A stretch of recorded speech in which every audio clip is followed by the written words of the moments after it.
give you credit for any time served. I'm going to retain jurisdiction. Your attorney will tell you what that means, and I'm going to sentence you to 6 years in the prison. Did you review what it's entitled trial court certification with your attorney? Did you understand it and did you sign it? Because this is a plea bargain agreement, because I followed your plea bargain agreement, because you waive your right to appeal, you do not have the court's permission to appeal. All right, is that the person on the Samsung who's not dressed appropriately for court and appears not to have a shirt on? All right, so they will not be given a victim impact if that is the person. All right, and then there's someone on by the name of Bachelor Santabanes. All right, so then Samsung appears to be yours, so that person will not be given a victim impact. Yes, sir. All right. I think everyone should know that you have to have clothes on in court. Oh, well, he's at the end of the pile. All right, court is calling 2023 CR 3848, State of Texas versus Michaela Elise Johnson. Can I have parties announced for the record for the state? Defense? Patrick Hancock for the defendant. All right, and are you Ms. Johnson? Yes, ma'am. All right, we're here for sentencing. You entered a plea of no contest to robbery on December 4th. According to the plea bargain agreement, punishment is to be assessed at a cap of 8 years in the prison.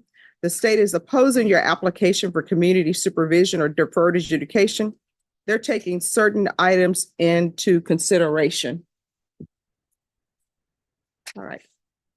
Did you all have a chance to review the PSI report, state? Yes, Judge. Defense? I did, Your Honor. Any objections to the PSI report, state? No, Defense? no, ma'am. All right. State, any witnesses? No, Your Honor. Defense, any witnesses? Yes, Your Honor, I do. I have Miss Alicia Franklin, Michaela's mom. All right, Ms. Franklin.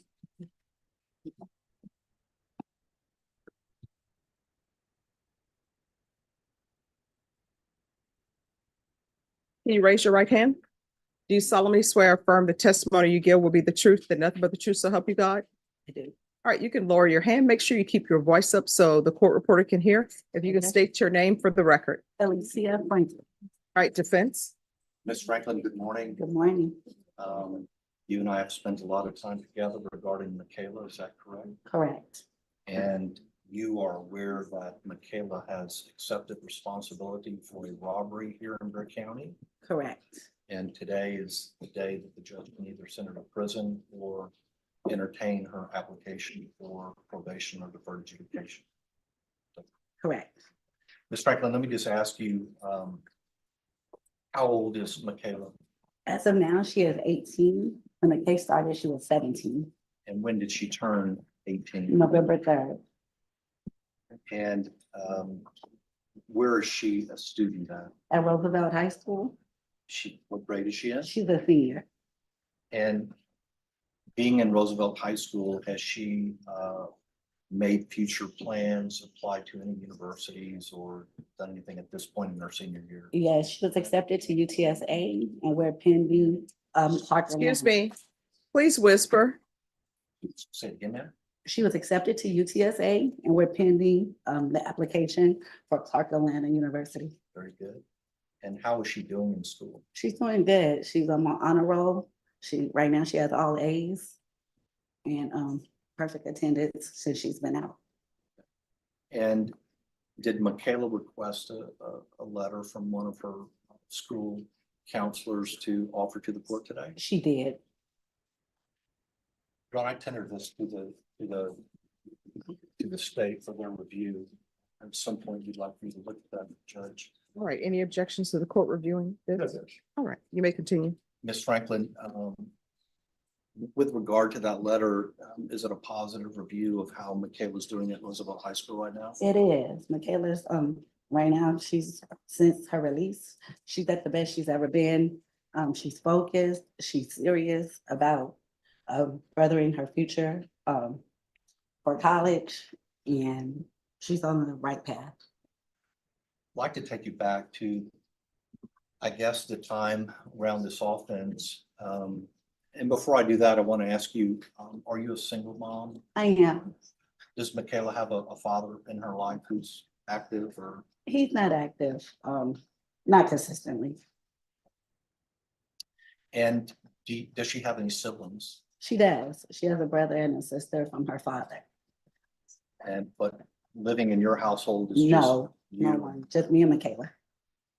Want to take you back to around the time of the offense. Do you remember getting a call that Michaela had been locked up for some very serious offenses? Yes, I do. And can you tell the court what your response was? That she needed to sit there. I left her in there. She needed to understand what she had done and take responsibility. I left her in there for 5 months before I bonded her out. So she could understand that she didn't do anything, it wasn't something small.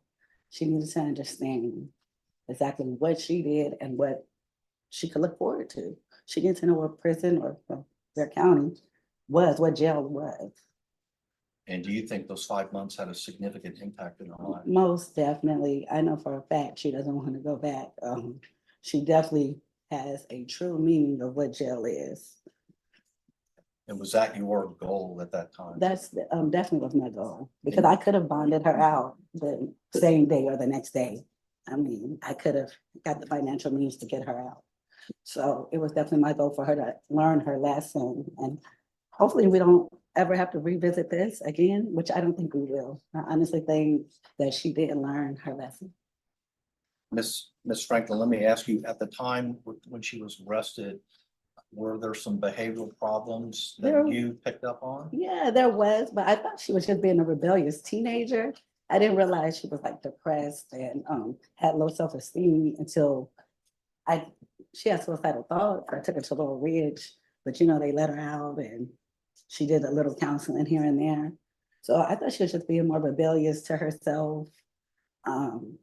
I honestly didn't know it was mental health issues there.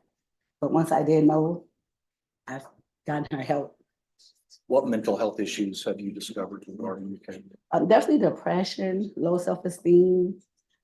We've been going through exercises with the counseling sessions.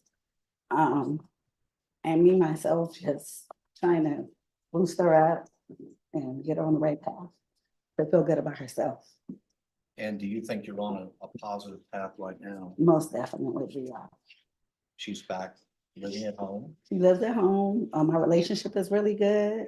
She's more open. We actually have conversations about how she's feeling, and I think we're on a really good path. And that's different than what it was before the. Most definitely, she would stay to herself more, so lock herself up in her room. Just for me, what I thought was normal teenage stuff, but evidently it was a little deeper than that. Ms. Franklin, you own a business. Would you tell the judge what you do for a living? I do. I'm Sure Glamour Salon, a hair salon in San Antonio. And have you and Michaela talked about her interest in working in the salon? Yes, but actually before this, she was my assistant, and to be honest, I need her back as an assistant, but she wants to be a barber, and to get her through college, it'll be something for her to fall back on. And I can, I'm also an instructor, so she can get some of her hours through me. You mentioned that she's been accepted to UTSA. Yes, she's been accepted to UTSA, but she's also, we're pending the application for Clark Atlanta, which she preferably would want to go. And what would be her interest in studying in college? Business marketing.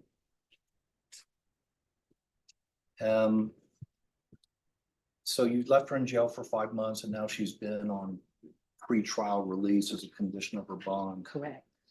I know we had one GPS circumstance that we had to take up with the court, but Yes. other than that issue that was straightened out here in the courtroom, do you think she's been compliant with all the rules? Yes, she's been compliant, and I also make sure she's compliant. I mean, we get home on time, way before time. We don't take no shortcuts. So yeah, she's definitely compliant. I know that today we had the opportunity, the three of us, you, me, and Michaela, to go through the pre-sentence report. You can see there are some pretty raw feelings on the part of the listed complainant. Yes. Can you tell me if you think, even before today, do you think Michaela recognizes just how serious this offense was, and the fear that people were placed in, and the after effects of that fear. Yeah, she definitely recognizes that. She's definitely voiced how remorseful she is for this. I know for Christmas we did. She wasn't able to actually go to the battered women's shelter, but she did produce a toy drive. So where she marketed it, and we received a lot of toys. I think over 500, and took it back to the battered women's shelter.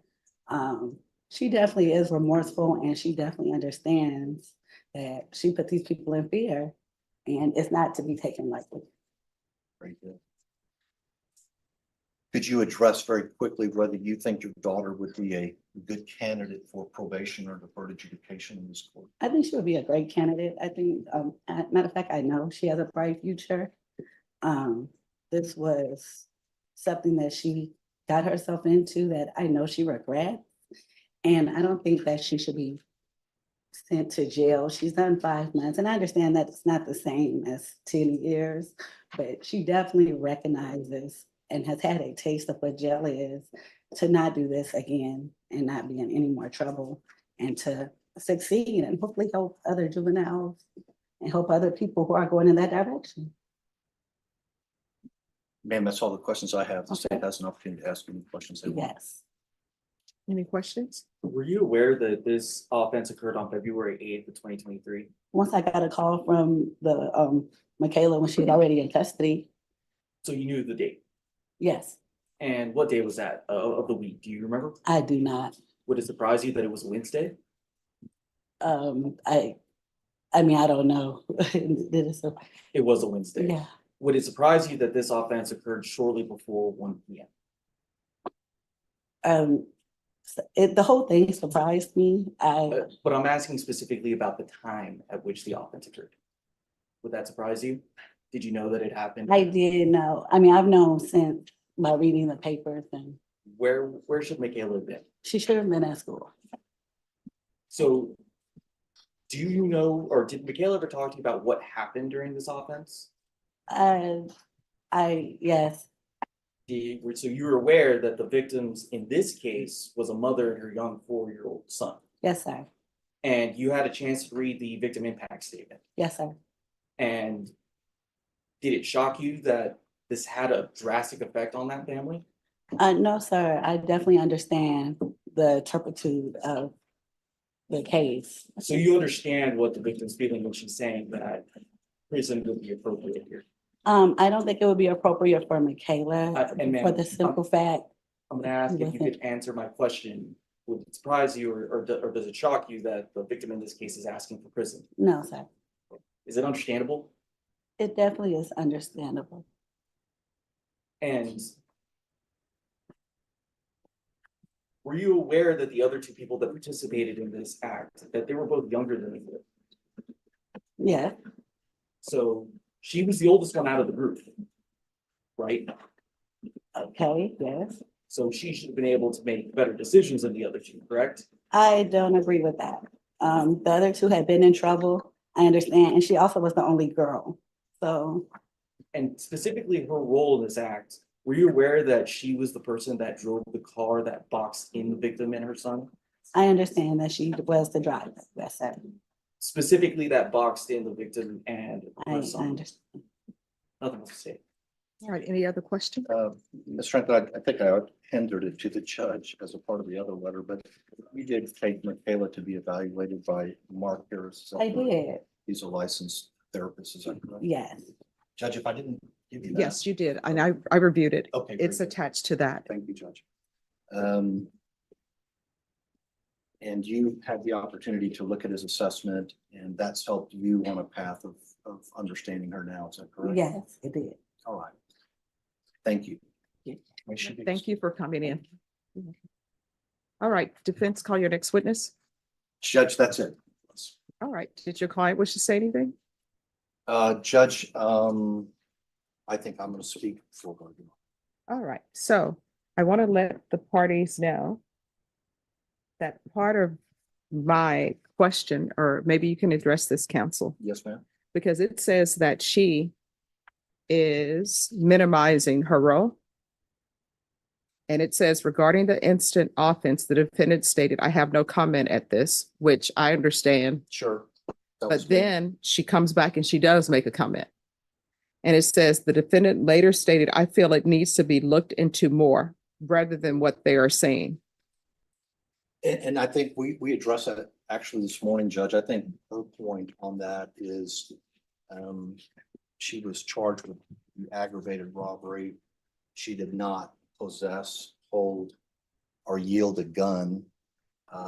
And so it's been kind of a process of explaining that to her. So I think that she's not minimizing her role as far as doing things with those young men. However, I think she's made a distinction that contrary to what the state wants to put forward is that she was not the leader of this. She was a follower in this, and she did not possess or hold a gun. So I think as to Miss Ballard's point in the PSI, maybe she could have gotten out of the car and said, hey, don't do that. She didn't do it.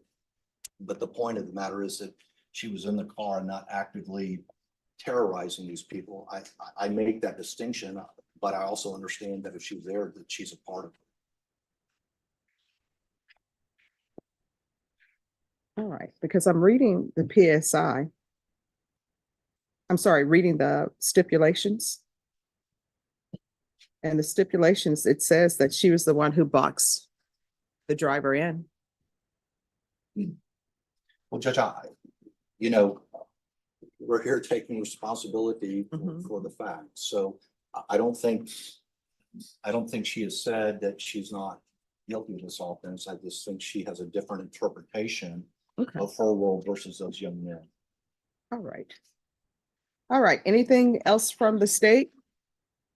I was informed by our victim advocates that the witness on Zoom was dressed. It was a brown sweater. That's what she's saying that she was wearing. No, the person who was on Samsung, that wasn't a brown sweater. Unless I'm colorblind or something's going on, they had on no top. Well, all right, Judge, I just wanted to make sure. All right, thank you. All right. I don't want to overstep, but I do want to make a brief argument next time. Yes, you may proceed. So, Judge, when I first started representing this young lady, she was in jail. And as her mother said, usually I have to field those questions, how quickly can we get out of jail? I think Ms. Franklin took a very brave approach for a single mom, and that is that I want her to sit there. These are serious charges. I want her to get a taste of incarceration. I want her to understand that you have to be penalized or punished for the things that you do. So 5 months passed by. And so I think that the value in that here in the courtroom today is that she has a taste of incarceration. And I think she's come out of jail, Judge, and the letter from the Roosevelt High School from Ms. Howard says she's really doing well in school. It's hard for me to believe she's 17 years old when I met her and charged with such a serious crime, and she's turned 18 and she's only 3 months into her 18th year. So Judge, it's one of those things. She's got a bright future. She's got hopefully acceptance into a school in Atlanta. She's been accepted to UTSA. Those letters, in my opinion, Judge, from Roosevelt High School, those are hard letters to get for the defense. And that's a really fine letter that supports Michaela in her application for probation. I don't want the court to think that she's minimizing this, because we've spent hours talking about the what ifs and how you can't find yourself in that situation. Her mom was bright enough through some talking that we had to get her sessions with Mark Harris, and Mr. Harris is very good through the juvenile probation and through private practice of bringing these young people in. He specializes in young offenders and working with them with this cognitive behavioral. You can't find yourself in the situation. You can't find yourself around the situation. If you do, then you need to leave. You don't need to be boxing anybody in cars. So I think this has been put square upon Michaela. I think she's done a great job out on bond. I think she's doing a great job in school right now. I can tell you that her relationship with her mother has never been better. I just really beg this court to give this young woman a chance. A conviction and being sent to prison is going to irreparably change her life. Now, I know that there's victims out there who have had their life irreparably changed too. There's nothing we can do about that, but this is a young lady who's clearly on a positive path, and we'd like for her to stay there with the court's permission. State. Judge, the situation here is that they specifically targeted a mother and a young child. That child's been damaged for the rest of his life. He's gone through immense trauma. And the role that Ms. Johnson played here was an important one. She boxed them in. She's the reason why they could not get away. I understand that she's made a lot of progress after the fact, but in that moment, she could have made different choices. Choices is what she's gonna have to make going forward. It's something that the state feels that prison would be appropriate here. The victims feel that prison would be appropriate here. That's what we're asking for. Judge, I just want to, you see more of these PSIs than I do, but it looks like the juvenile offenders who I think have the more serious role in this. I can't read this correctly, but it looks like one of them had his cases dismissed, maybe placed on probation, Mhm. and then one was sent to some kind of TYC placement. So I guess if I look at that, Judge, I just argue that there will be some kind of equitable position here by the court to figure out what to do with Michaela. Again, Judge, deferred adjudication on second-degree felony is quite a good thing. I mean, we all know what deferred adjudication is, but sometimes it doesn't mean a do diddly damn in court. Here, it makes a big difference because it gives her a chance to prove herself, and it gives the court a long leash to make sure that she's doing well. I don't know what else we could bring the court to show that she's remorseful, doing well at home, doing well on her conditions of bond. So again, we would ask that the court wisely place her on deferred adjudication. Understand that she's done 5 hard months in the Barrett County Jail. I think she spoke about her fear of the jail with Mark Harris in that letter. I think her mom made a good decision, and we're hoping that will sway the court in giving her a chance at a future without being another young Black female with a conviction on her. Here's the court's problem. And what I think people need to look at. Sometimes punishment, and all attorneys will tell you when we're in law school, they tell you about the purposes of sentencing. Sometimes the purpose of sentence is for rehabilitation. Sometimes it's just punishment. Sometimes it's protecting the community. There are a whole host of reasons. But your problem is sometimes when you've done something that is considered so horrendous, right? No matter the changes you've made, sometimes it's just a prison offense. There are a lot of people who do things that I'm sure if they could go back in time, they would have changed it. They would have said, I wouldn't have done it. But the boxing of someone in with your vehicle, and I read the PSI report and I read the stipulations. In the stipulations, the driver of the vehicle said, hey, my son is in the car. And that didn't give anybody pause. I would think that there are certain things that should give people pause. For example, if somebody holds somebody at gunpoint and they want to steal their vehicle, they would say, oh my gosh, shucks, I didn't know there was a child in this car. Let me pause. But they gave nobody pause. Everybody just still continued with what they were going to do. That's a problem for the court. So this is what the court. Isn't the problem that she was, no matter what her role was, it was still going to be something that was horrendous because it's a robbery. Yeah. So and I'm not trying to argue with the court, but under that circumstance, then then no one should be eligible for deferred adjudication. Well, I mean, counsel, as you're aware, there are different types of robbery. And there are some robberies that don't involve a child. State? Your Honor, so right here, one thing I did notice in the letter for the psychiatrist, something that is bothering me, I've seen it somewhere in here, is that Ms. Johnson, she said she gave them a ride but did not know their intentions, but she played a role in boxing them in.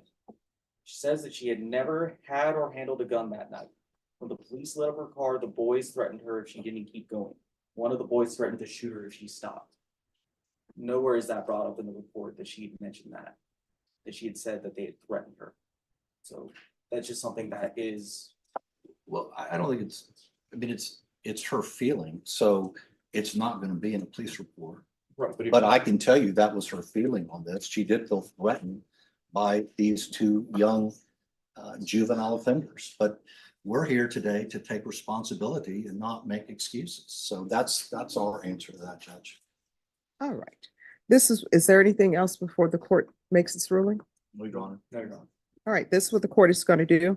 Court is going to find you guilty, taking consideration 2023 CR 3850, 2023 CR 3849, grand jury number 806632. There's to be restitution of $110 to John Bright in grand jury number 806632. Give you credit for any time served. I'm going to retain jurisdiction.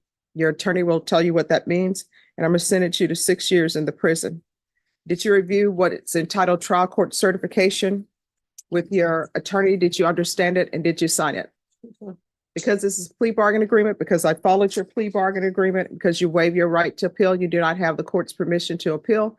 Because this is a felony conviction, you're not allowed to own or possess any weapons or ammunition. If you have a question over what a weapon or ammunition is, you'll need to speak to your attorney. And Mr. Hancock.